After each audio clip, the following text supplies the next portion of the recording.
जैसे ही हम मेरे अपार्टमेंट में पहुंचे, मैं उत्साह और घबराहट का मिश्रण महसूस किए बिना नहीं रह सका। दूसरी ओर विकी पूरी तरह से सहज लग रही थी। उसकी आंखें प्रत्याशा से चमक रही थीं। हम बमुश्किल दरवाजे से बाहर निकले, इससे पहले कि वो पूरी तरह से मेरे ऊपर थी। उसके होठ एक भावुक चुंबन में मेरे होठों को कुचल रहे थे। मैंने हांफते हुए उसे धीरे से दूर धकेला और कहा, चलो आराम से बैठ जाएं, ठीक है? विकी ने सिर हिलाया और मैं उसे लिविंग रूम में ले गया। हम सोफे पर बैठ गए और मैंने हम दोनों पर एक एक ग्लास वाइन डाली। जैसे ही हमने शराब पी, विकी ने अपने कपड़े उतारने शुरू कर दिए। उसके कपड़े हल्की सरसराहट के साथ फर्श पर गिर रहे थे। मैं उसे घूरे बिना नहीं रह सका। मेरी आंखें उसके नग्न शरीर पर टिकी हुई थी। वो मेरी कल्पना से भी अधिक सुंदर थी।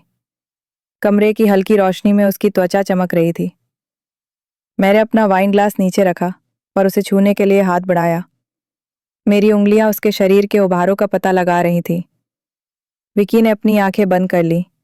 उसका सिर पीछे की ओर झुक गया और उसने हल्की कराह निकाली। मैं झुक गया। मेरे होठ उसके कान से लगे और फुसफुसाया, चलो संजना को वापस ऑनलाइन बुलाएं। मैं उसे फिर से देखना चाहता हूँ। विकी की आंखें खुल गईं और वो उत्साह से सिर हिलाते हुए मुस्कुराई। मैंने अपना लैपटॉप उठाया और संजना की प्रोफाइल खोजते हुए DSC गर्ल्स वेबसाइट पर वापस लॉगिन किया। जब हमने उसे पाया तो वो पहले से ही ऑनलाइन थी और हमारा इंतज़ार कर रही थी।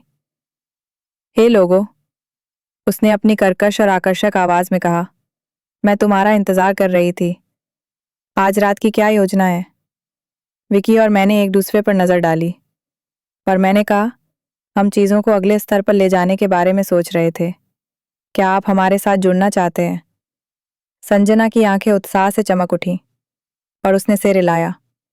उसके काले बाल ऊपर नीचे लहरा रहे थे। मुझे अच्छा लगेगा। आपके मन में क्या है? विकी बोला। उसकी आवाज़ फुसफुसाहट से थोड़ी ही ऊपर थी। मैं कुछ नए पद आजमाना चाहता हूँ।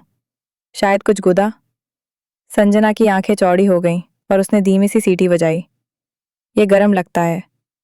मैं अंदर हूँ। मैं मुस्कुराया।